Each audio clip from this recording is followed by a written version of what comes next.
what we'll do. I'll do. Well, my session is a reflection on the notion of curriculum in youth work, and then it also draws on some latest developments, which is the NYA's National Curriculum for Youth Work for England, and some work that a colleague of mine, Tommy Kilakowski in Finland, has been doing over the last 10 years, developing curricula in Finnish youth work. And there's an interesting contrast, I think, between the two.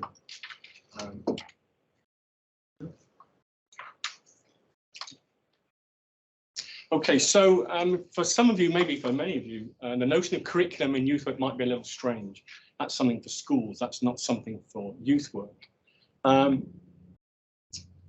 Hopefully, if you are of that persuasion, and if you think that is the case, hopefully my presentation might begin to get you to ask some questions about that. Because curriculum has become more and more important in youth work in England and perhaps quite wide across the UK, not least leading to this document from 2020. So maybe I should explain how that came about. I mean, for most of our history, curriculum has not appeared at all. Tony Jeffs will tell you quite forthrightly that for many years we didn't have curriculum. He talks about 150-year history of youth work in England, and there's no mention of curriculum. There's no mention in any of the major government documents, government reports. The Albemarle report of 1960, the Wilson Fairbairn report 69, Thompson report, no mention of curriculum at all. So how did it come about? But the first mention of it was Lee Middleton's predecessor. It was the NYB back in the day. It's now the NYA. It used to be the National Youth Bureau. John Ewan in 1975 did write a little pamphlet daring to suggest that the notion of curriculum could be useful as a credible term to answer the question, what are we doing in our youth clubs? How do you think that went down? Did that break new ground? And everyone said, yes, great idea. It was a bit like tumbleweed. It sort of just appeared and just drifted down the road. And no one thought about it again until, that is, Margaret Thatcher came to power and decided to make some fundamental reforms of education. She introduced the national curriculum in schools. Just don't forget, some of us are old enough to remember what schooling was like back in the day. Teachers used to decide what they taught. They had a broad curriculum. It was very broad, and they decided what lessons they would teach. That changed very much with the national curriculum. Perhaps a good example of that is an anecdote from my own experience of my kids being at school. There's a 4-year gap between my two sons. When my first child went to school, in year 1, he was asked to do a model of a Motte and Bailey castle. So he did that. He was quite proud of it. It's quite big. Put it in the loft. 4 years later, my youngest son went to school and he was asked to make a model of the Motte and Bailey castle. He went, hang on, didn't Nathan do that? Went into the loft, got it out, took it into school, won a prize for the best Motte and Bailey castle. My eldest son was, God, that should be mine. I did that. But that gives you an example of what teaching, school is like, a set national curriculum right down to the specifics of what you teach, from day to day, hour to hour, week to week, year to year. And that change in formal schooling started to arrive in youth work. And it set the scene for the application of a curriculum for youth work. We had 3 ministerial conferences. I'm not quite old enough to remember those. I think there are some people, but Bernard Davis can talk long and into the night about the ministerial conferences. I won't go into too much detail about them, but importantly, the aim was to set a core curriculum for youth work. Almost impose a core curriculum for youth work. They invited all the great and the good from the youth work field, the heads of services, the heads of voluntary sector, and they were quite clear what they meant by a core curriculum. It's the priority outcomes that the service should seek to provide. These are quotes from that conference, from the minister's speech at the time. So the minister didn't mean by a curriculum the means or the aims of the youth service, nor do they mean the detailed activities, methods of delivery, but the outcomes. That's what they were concerned with. It was a curriculum as outcomes. How do you think that went down? Yes, this is what we want. This is what we need. Not quite. There was quite a lot of toing and froing, quite a lot of ambivalence, quite a lot of dissent People a bit more radical back in the day, perhaps, resisting what the minister was suggesting. And the kind of response was there were no firm conclusions as to what the core curriculum was or even should be. Lots of scepticism and opposition, and a desire for ownership. And it was a kind of compromise, which I don't think was a bad compromise actually, which was that we won't have a nationally imposed curriculum, we'll have locally agreed curriculum. So each of the local authorities in England was tasked with producing their own curriculum documents. And they varied quite a lot.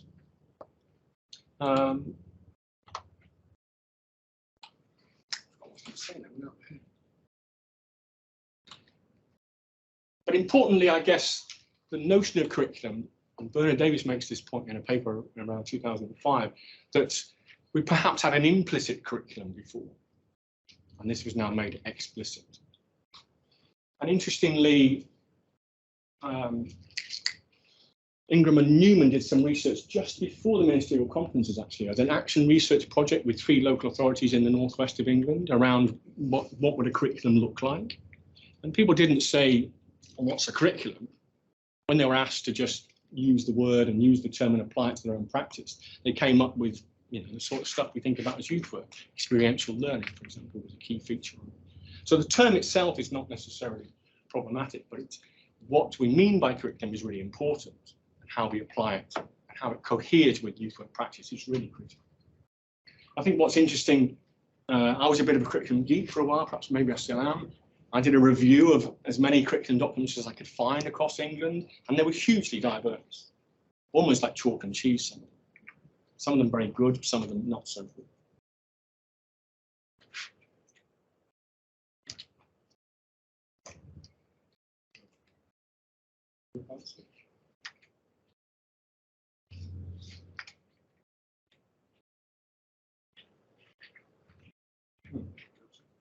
It's gone to about 3 now.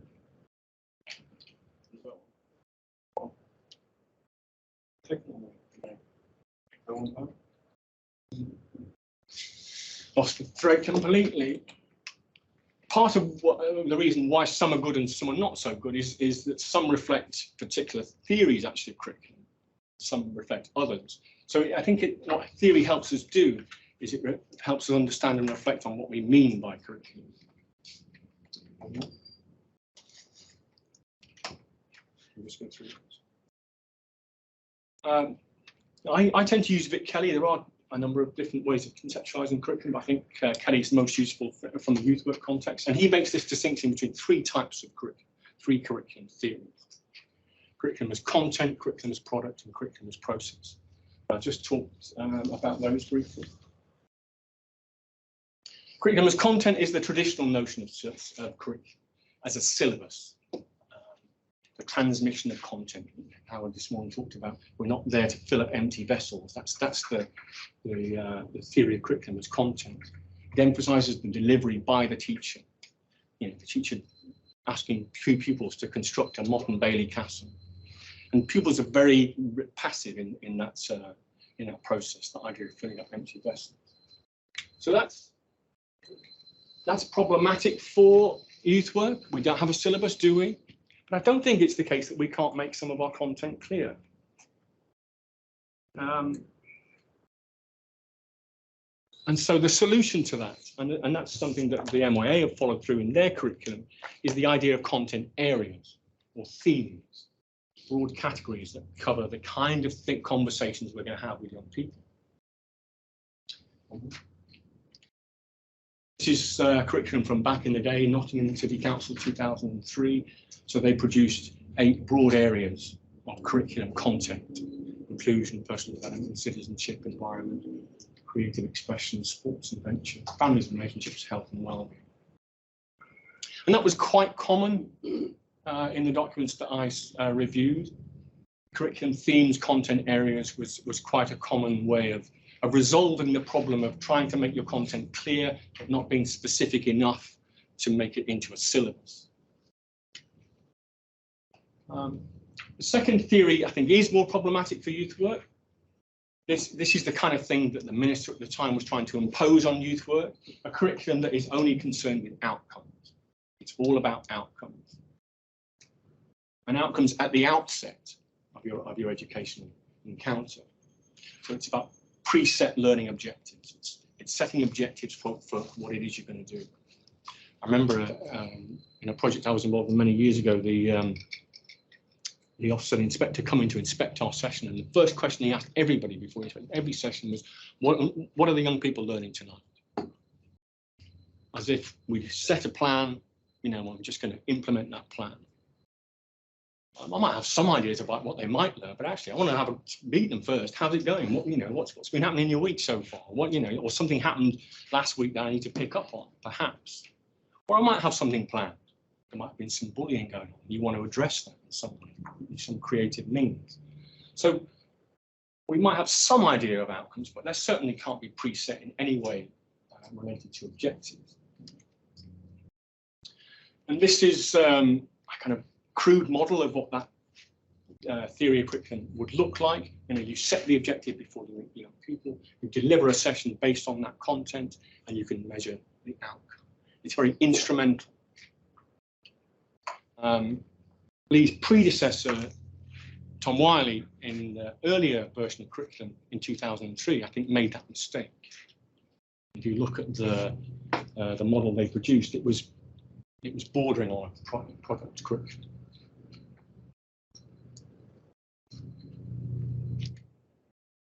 I think why that's so problematic for youth work is because of the uncertainty of our practice. Something that's often forgotten about, I think. And if you can't take it from me, take it from this chap. What on earth has a 19th century German military strategist got to do with youth work? Well, this is a quote from him. No clan survives first contact with the enemy. I mean, when you're planning a war, you plan it pretty bloody well, don't you? Because people's lives are at stake, people are going to die. But actually, once you implement any plan in a dynamic, active, uncertain environment, things change, things occur, you have to adapt. So actually, the whole notion of setting an objective is an anathema to youth work, I think. Because any plan you have, once you start engaging with young people, you interact, things happen, it's dynamic, it's uncertain, it's fluid, it requires spontaneity. So I think the whole notion of uncertainty, when we accept it and we embrace it, means actually a product approach becomes unviable. So what we're left with is the third theory Kelly proposes, which I think is the right model, the correct model, the viable model for a curriculum in youth, a process model. So it rejects planning by objectives. But it does have some legitimate theory which underpins it, which has longevity. Jean-Jacques Rousseau, one of the early educational philosophers, writing in the 18th century, talked about, well, I'll mention what he talked about in a minute, John Dewey, and then someone later, Longstone, in 76. Rousseau talks about a young person-centered curriculum, child-centered education. These are two of his principles. Young people will develop naturally given a suitable environment. We create the space.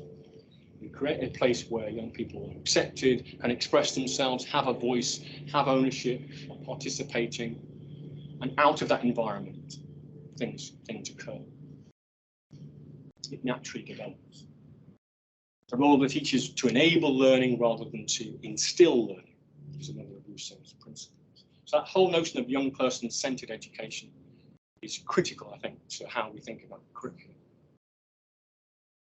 Thinking back to formal education in the UK, prior to 1988, we had a child-centered education in formal education, actually. I remember one of my children's best teachers, been around a long time. We're having a conversation at Parents' Day one day, and she said, well, we used to have this notion of readiness. You can only teach someone when they're ready. There's no point in trying to hammer maths down their throats when they're 4 and 5 if they're not ready to learn maths, for example. So I think that, so child-centered education is not something that we're just plucking out of the air. It used to have a currency within formal education as well. And it certainly has a currency in youth work. And it has been put centrally in some of the European policy frameworks that Hal was talking about this morning. If you look at the Youth Work Essentials on the Council of Europe website, young person centred is right at the heart of how they form. This is from Leicester's Youth Service Curriculum in 2003, which again mirrors some of that young person centred approach, allowing people to set the pace, being interested in their lives, what's going on for them, actively listening to what they're talking. John Dewey, I think, is also a very important foundation theorist for how we think about curriculum and how we think about youth work. Learning by and through experience. So the location of learning is actually the lived experience of the young people. That's what we're working with. And as Jefferson Smith said, we're not just listening to how what their experiences are. We're trying to transform their experience. We're trying to emancipate them from their own experience. And Dewey talks about the enlargement of experience. I remember listening to a young person, actually. He was the chair of a youth council in Wolverhampton, I think. He was talking about how his life had been transformed by his experience of youth work. And he was always kind of labelled as being disruptive, troublesome, up to no good, on the verge of being excluded from school, kind of involved in only verges of kind of criminality, but nothing kind of major. He got involved in this youth work. Youth work kind of, over a process of time, got into real, well, it wasn't difficult, he was just passionate. He wasn't disruptive, he was energetic. And he just managed to transform his kind of experience of his world into more positive, kind of life-affirming and strength-based kind of conceptualization. And it really kind of fired him up, and he got involved in all sorts of things. He became the chair of this youth board. That was quite a good example just of that emancipatory notion and how we can transform young people's experience. Dewey talks about learning situations, dynamic situations, dynamic environments, dynamic. The idea that it's creative, it's active, it's dynamic, it's fluid, and we can go with that flow, and we don't always know where it's going to end up. But that's a big problem, isn't it? It's a big problem when you've got ministers saying we want a core curriculum for outcomes, and we're saying, well, actually, we don't know what the outcome's going to be. We're committed to a process that leads to growth and development. Let's just have trust. Tony Jeffs talked about, and the need to have faith in the process.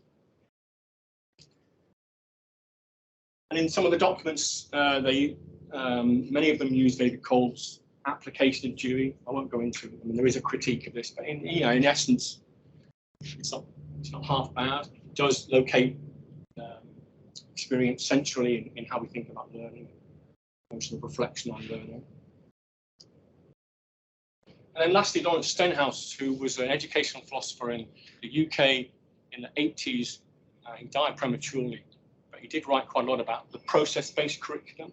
And his point, he came from it from a slightly different angle. He was saying that all knowledge is controversial.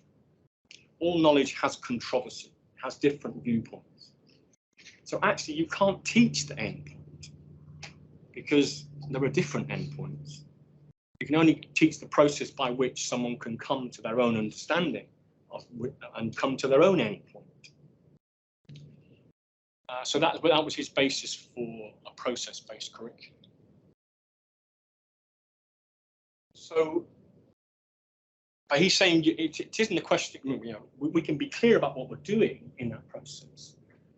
So we don't set objectives because we don't want to know what the end point is, but we can set principles for how we're going to educate. And he used the analogy of the marksman. He said, actually, you don't need objectives if your aim is true. So if you've got clear aims, and I think we do have aims as youth workers, you don't need to set them to specific objectives and therefore outcomes.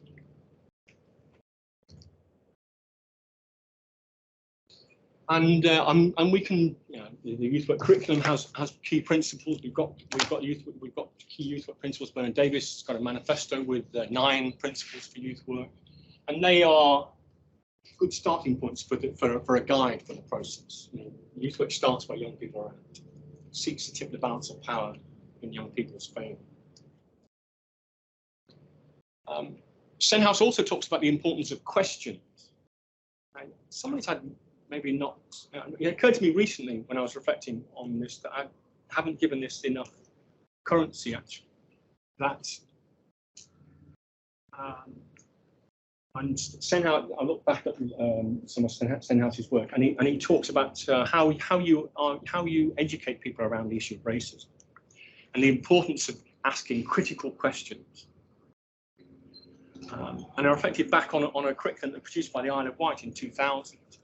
And it was a very similar idea, actually. So they've got a content area of sexism, or anti-sexism, and a list of questions that should interrogate practice all the time.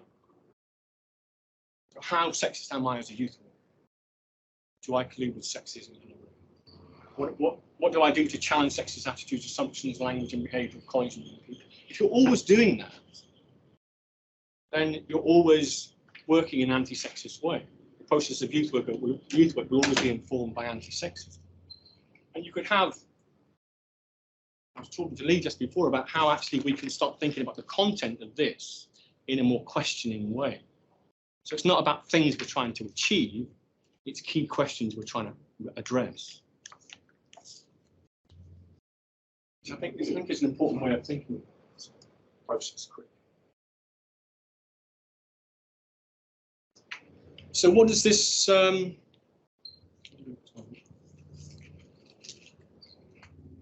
what's the outcome of this process of curriculum development in England and perhaps across the UK?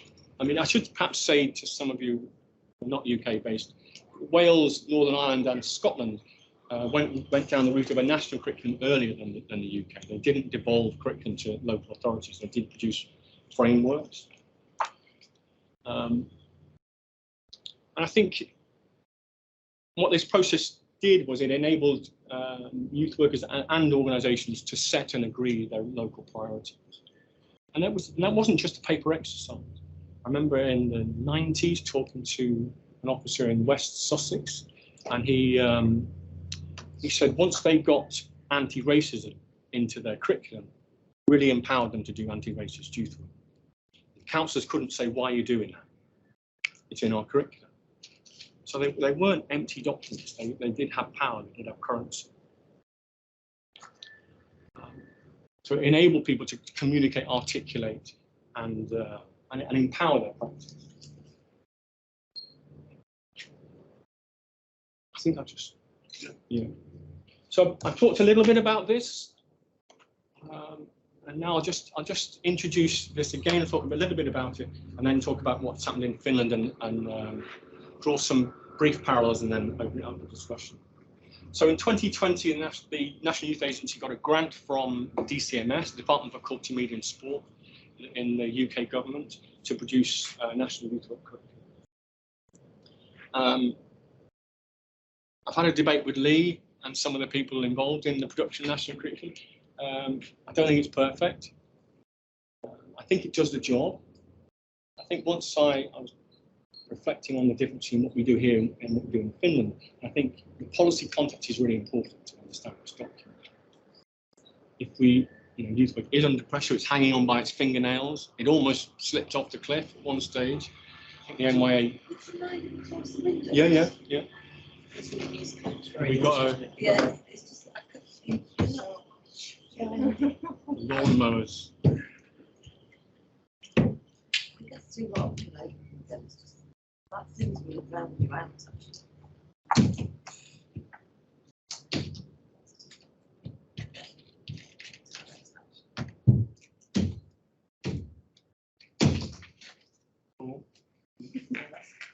Lawnmower always comes at the wrong time. What's the next slide?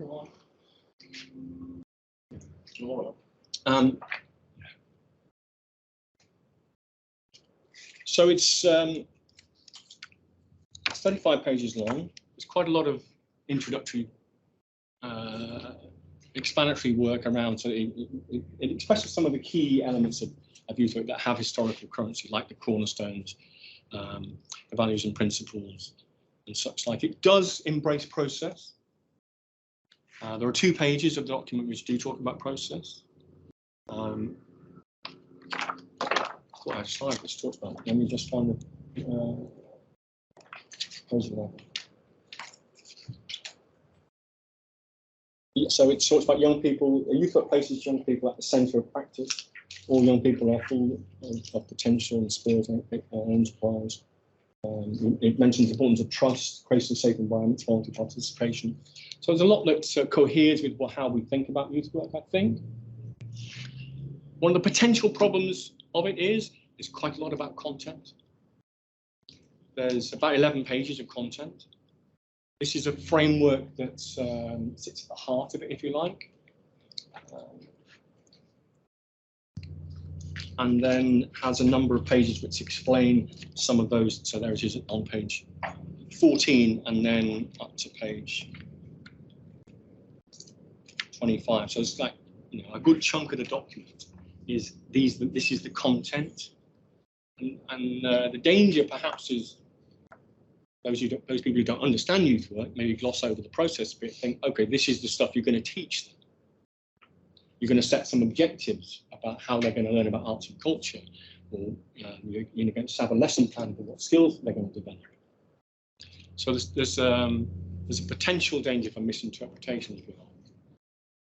But I think there's too many. I mean, I'd be interested to what your reflections are on it. But I mean, I suggest that there's not too much to disagree about those content areas, perhaps. My big beef is the light green one, economic and financial well-being. When you're working in communities where people are using food banks, you've got kids who are not having anything to eat, it's kind of talking about setting up bank accounts and managing your money. It's a bit, that's it quite right, really. I suppose it's interpreting that and applying it to your local environment. And the NYAR, they're working on a document about how we use this curriculum, actually. So it'd be interesting to see what they put in about that.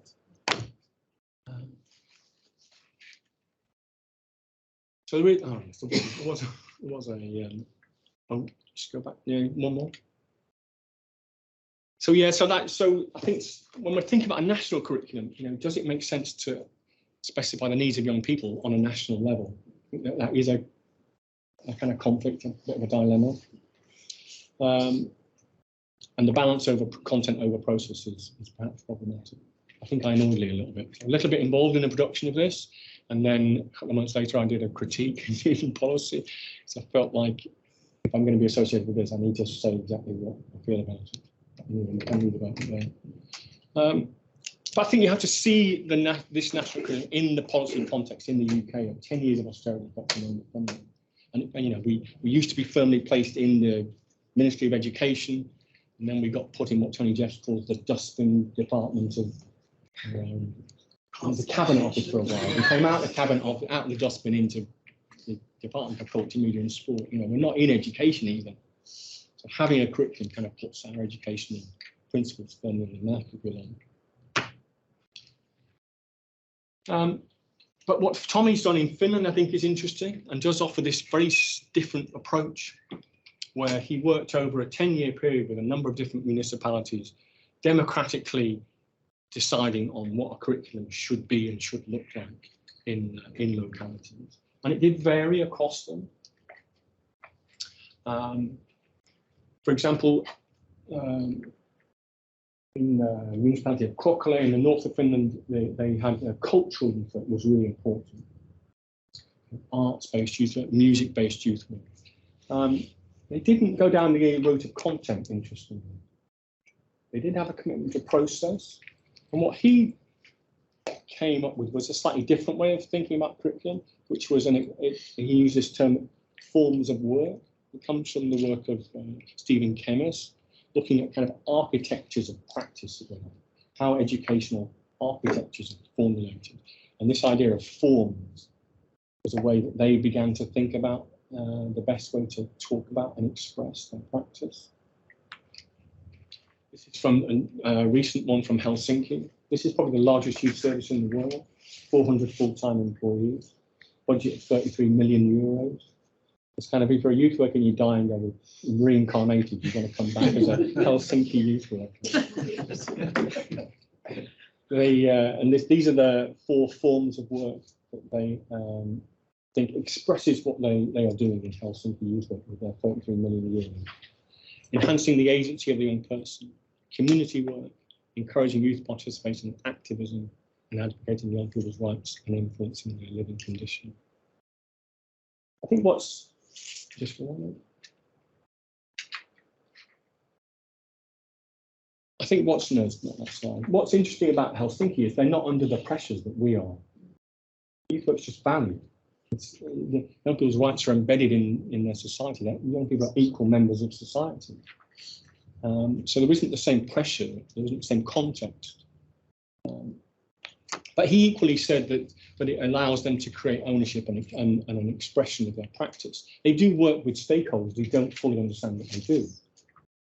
So their curriculum enables them to better articulate their practice. And I think that's true for both curriculum. It enables us to describe our methods, our processes, our target groups, as well as possible outcomes. But I think we need to be very careful how we talk about outcomes in a curriculum. So I'm pleased that the MYA do talk about this as a way of framing their practice. I would prefer to say a National Youth Work Curriculum Framework in the title. It doesn't actually do that. And once you start talking about framework, it automatically starts looking different to a school curriculum. They don't have curriculum frameworks in schools. We have a curriculum framework. But on the first page, they say, this is a framework. And often, but it doesn't actually say it. I'd like it there. Perhaps the next edition we can lobby to have it there.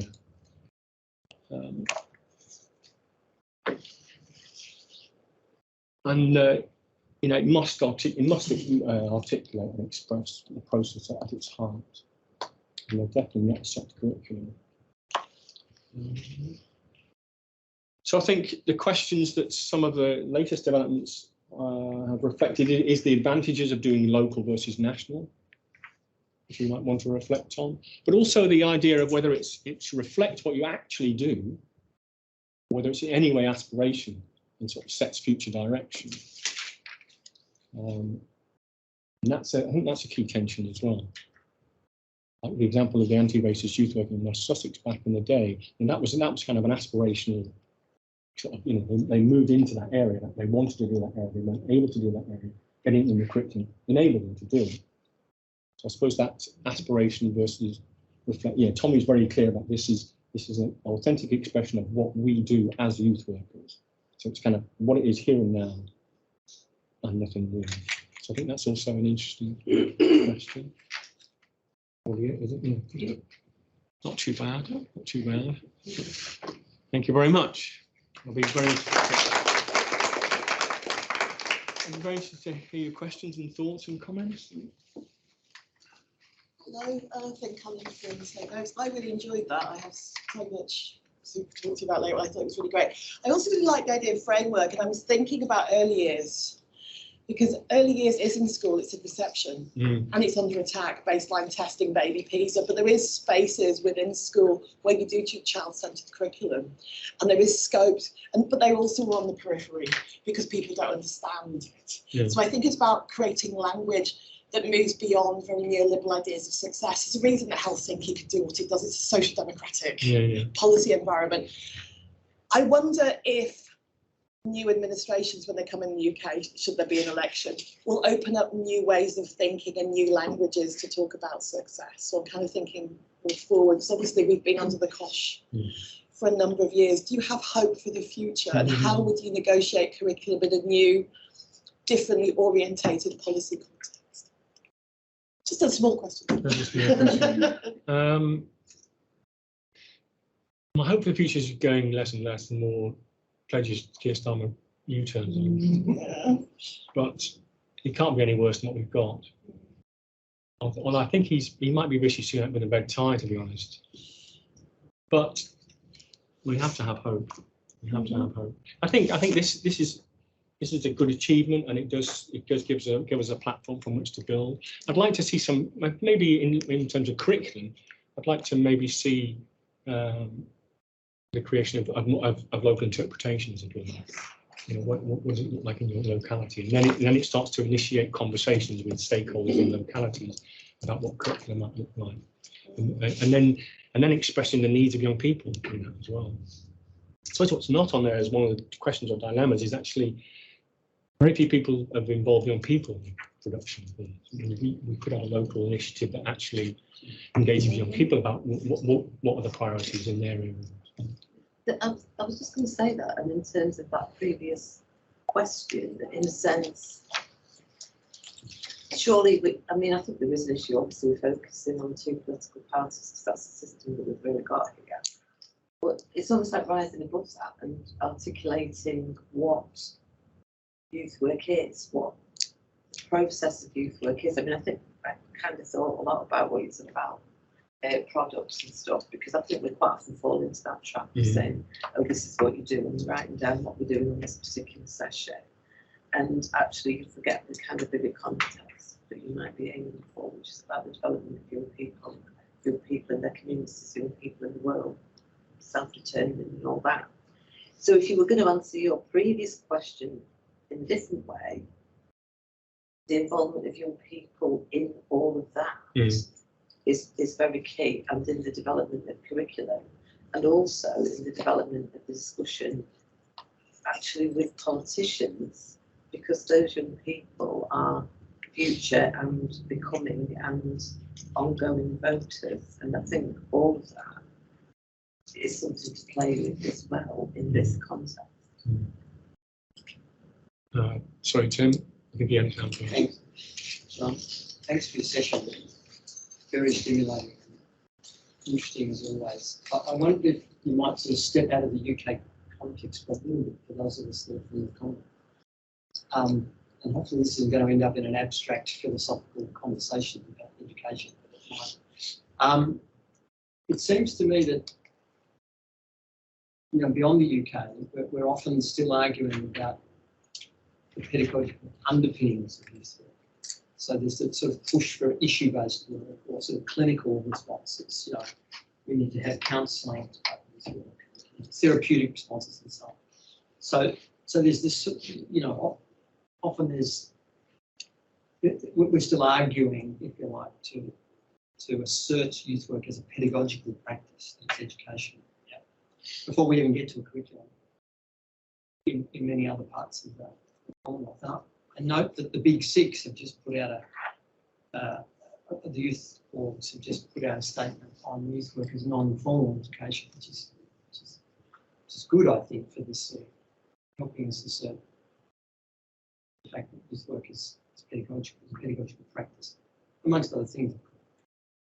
If that's the case, then, and I really like the way that you build the sort of philosophical argument out of, you know, Rousseau and Dewey and so on, Stenhouse. I'm fascinated that you leave out Freire, because I think Freire is probably the most influential pedagogue on youth work, and I know you have concerns with Freire, but I think Freire needs to be in there, and the reason why, and I'd be really interested in your perspective on this, is because I think it answers the question about the role of young people. Because if youth work's a pedagogical practice, then our pedagogy has to be participatory. Young people have to be involved in the process. And I think, you know, Freire gives us that with the reversing of the teacher-student role. You know, the student becomes the teacher and the teacher becomes the student and so on. And that then I think answers the question for the young person as the sort of primary focus there. So in fact, they're creating the content of the curriculum. What are the needs of the young person? What is it that you know, the young person sees as important in their life and context, and the young people that you're working with? You know, one of the things that fascinated me about working with apprentices in traditional, you know, trade areas in traditional industries was their concern around lack of rights at work and lack of knowledge in that space, and financial management, you know, the sort of things that we're talking about as a curriculum. But the things that they wanted, and they wanted to sort of know, understand, participate in, felt it would be useful for others, was not what I thought would be useful for them. So allowing them to sort of choose the curriculum, the content, if you like, seemed to be sort of quite important, you know, in working with them. So I wondered if you've got a reflection on that. So the idea of, you're really saying that curriculum is process. So you're really saying curriculum is pedagogy. No, I'm not. But I'm saying, I think there's a danger. My only problem with Freya, I'm not against critical pedagogy, but I do have a problem with the notion of the interchangeability of student and teacher. I think that's nonsense. I think because, and that's not undermining of the importance of young person-centered practice or youth empowerment or youth engagement. But you know, if we don't think there's a role for a youth worker, then But I don't think Freya's. But it's the danger of just thinking that, you know, I mean, we might work towards giving young people the keys, but we don't do it in session one. We may never do it. It might be an aspiration, but you know, the youth worker will always be hold the keys, for example. Yes, but they will hold Yeah. the space. They will be essential. I mean, I think it's in terms of talking to people who don't understand you, we can have this conversation because we understand youth work. When you start talking about people who don't understand you, Sure. they think, what on earth are you doing? Yeah. It's just madness. I think we have to be quite careful about how we talk about power and young people. For sure. It's really It is about the a balance. content of the curriculum and the place of young people in it.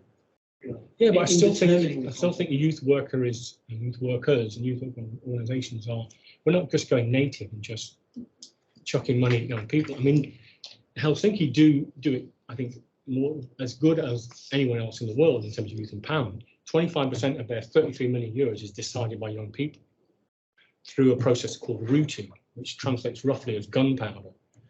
I don't quite know why. I think it's almost like you just put a gunpowder on the road and you see where it ends up. But they don't just say, okay, go and spend the cash. They have a year-long process of going through schools, young people suggesting ideas, having a committee that's held and supported and guided by youth workers to make decisions about how to spend the money. And they come up with some amazing ideas. So it's very empowering. It gives young people a lot of agency and control, but it's held and facilitated and engaged, embraced by youth. Can I just? We better go. Yeah, I was just going to jump in on that. Because I've been thinking about this when we were putting together the curriculum, and what strikes me about it is because youth work is a relational practice, a relational pedagogy, if you like. There's two things that the youth worker is supposed to be doing. One is the development and maintenance of that relationship with the young person, which Bernard talks about really well in the manifesto, the processes you go through at the start of the relationship, all of that. And counselling skills, I would say, fit into that bit of what a youth worker does. That's about working with a young person to maintain and develop a functional relationship within which education happens, and because of which education happens. And so the curriculum, in some way, tries to straddle those two things. It tries to straddle the process and practice of the development and maintenance of a relationship with a young person, and then the use of that relationship to offer challenge, explore the lives of those young persons within doing the participatory education stuff. But I think, for me, it's helped me think about it in such a way as there's those two bits to youth work. There's the relationship development and maintenance, and then what the product of that is, which is the negotiated educative part, if you like. And the curriculum really helped me think that through, I think. But it only works if it's a framework that tackles those two sections of you for me. You had your hand up. John, I think that was an inspiring piece, to be honest, that encouraged me to reflect on quite a lot of practice areas and work. But I think I'm really interested in the notion of curriculum. I suppose in Scotland just now, we've got a curriculum for excellence. It's under review. Every aspect of the whole education system is under review in Scotland just now, with the theory of agency, and particularly teacher agency, really being at the heart of what they want to see being in curriculum design, what that looks like. And a lot of our, youth workers, community workers, practitioners are in real debate round about the kind of content and the product of curriculum design, and the actual part where we are the process, and actually we are the agents and that do the whole agency bit and understand that really well. How do we push that forward? How do we actually get some of this work and research and the youth work curriculum design even looked at when there's formal education curriculum design? I don't know, how do we get these two parts? I think, and I'm also thinking about youth worker training on the ground, I suppose having those conversations about from volunteers all the way through, having that youth work curriculum, at the back of your head, because sometimes you're working with young people and it isn't necessarily some sort of curriculum design content, but other times you'll go back and it's that reflective piece, isn't it, where you say, oh my goodness, can you believe they did that in the last 6 months, that this is where we've been, and it's that emerging conversation. So really I'm just thinking about some of the training thing, the role of agency, and really thank you very much for that really in-depth. Do you think Scotland might produce its own one of these or not? We did have one actually. Ian and I were did. just discussing. We had a youth work curriculum many years ago. You had a national one before England did, Yeah, but I think the youth work, interestingly, the curriculum for excellence in Scotland, I think kind of drew from it, didn't it, Fiona? They introduced the curriculum for excellence and said, isn't it really good if we had a partnership with young people and we listened to them, and they had an element of design in their learning programmes, and we're like, that's familiar. And so it was the first time that we were able to kind of say that we were speaking the same kind of language. I do think that curriculum for a young person doesn't sound very exciting. It doesn't speak to them, and I think if in Finland it's called a manifesto, that means change. It means, there's an agenda there, and if it's a negotiated agenda, it's kind of a little bit more upfront. So I think how we use language with young people and co-creating things is really important. It's got to be accessible, it's got to speak to them. And what I would be really interested in is that there's a lot of stuff like UK. We're part of the UK, but we're not necessarily part of, or the national youth work agency. Sounds like it's all of the UK, but it's not really. It's one aspect, and I think it would be really important as part of the Commonwealth to map out this whole question. How do we approach it in our own areas, our own countries, and that learning process? This is the first time I've been to an event like this, and it's really, really interesting to see the common thinking with common areas, but there's so many different ways of expressing that. So I think we need to find more space, more time to spend to maybe, and for young people to come together, so that they can have a natural contact. I like manifesto. I like framework. Sorry. Manifesto is much better. But also the figures for Finland is just jaw-dropping. Wouldn't it be amazing to have that level of investment?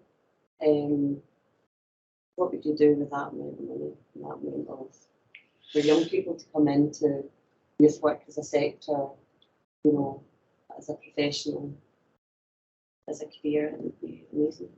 It's hard to imagine. It is. I mean, it's a different culture. On a whole number of levels. I mean, I did a visit there with some. I was watching it together with different youth workers from other countries, and about 5 English youth workers. And we walked into this project, which was an underground skate park. It's like lots of different rooms. It was wild. There's 200 kids in there just skating all over the place, and all the UK youth workers looked and thought, "Oh my God, no one's wearing a helmet. Who's in charge here?" And we couldn't help us. It's like, where's the youth worker? We're walking around. Finally found them and said, who's going to, desperate to ask the question, why not wearing helmets? What do you think they said? Part of the learnings about navigating risk, or do they not see themselves as that role? Not even that, which would be a movement from where we are. Yeah. It's their choice. Okay, I was thinking it's play work. Yeah. It's their choice. It's youth work. It's a youth work project, and he said, and we obviously recommend it, but it's their choice. It's kind of it's a different, literally a different world. The kind of values that are embedded in the culture place young people really with some importance on maybe even more important than adults, because they're the future generation. You know, our young people just, you know, right down there under the carpet. My understanding of the curriculum development, sorry, and maybe it's a question to everyone, that was the movement for that was this idea that youth work just make up as we go along.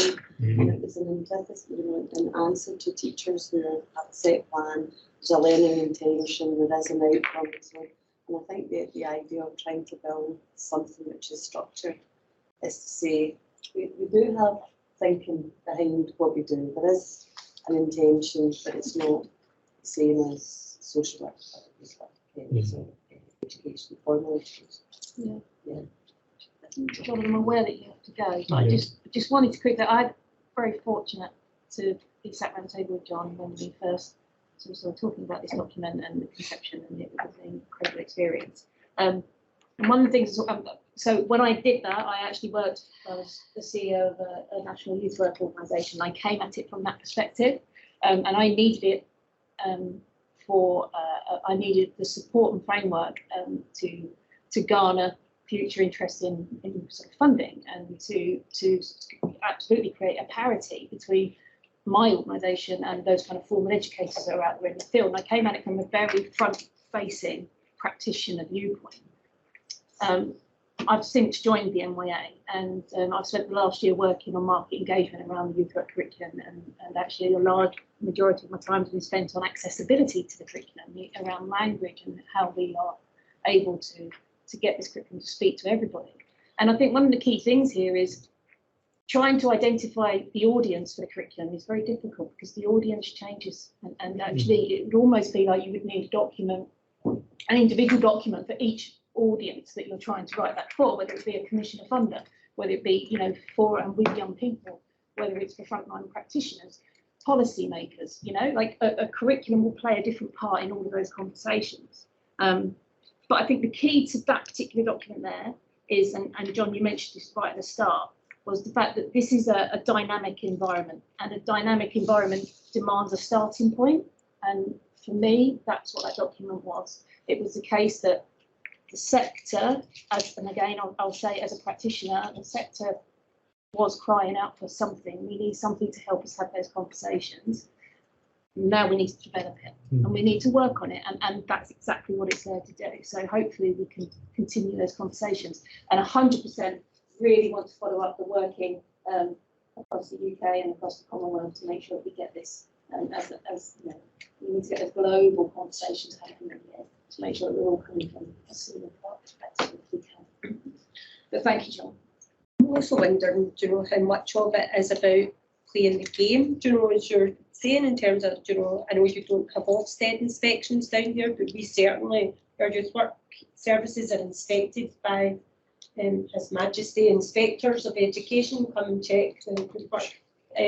So you're wondering how much of us having a proper or a good work curriculum in those terms is that, like playing the game, saying to, you know, inspectors, here we are, look, aren't we properly? I mean, it is playing a game, but it has to be authentic as well. It is playing a game, but it has to be authentic. Yeah. It becomes empty and tokenistic, and it loses, you know, all its value, I think. I'll leave those on the table for you. I'd love to stay and have more chats and more conversations. I've got my son's graduation call, and I've got my taxi probably in about 2 minutes. I'm going to shoot. All right, thank you very much.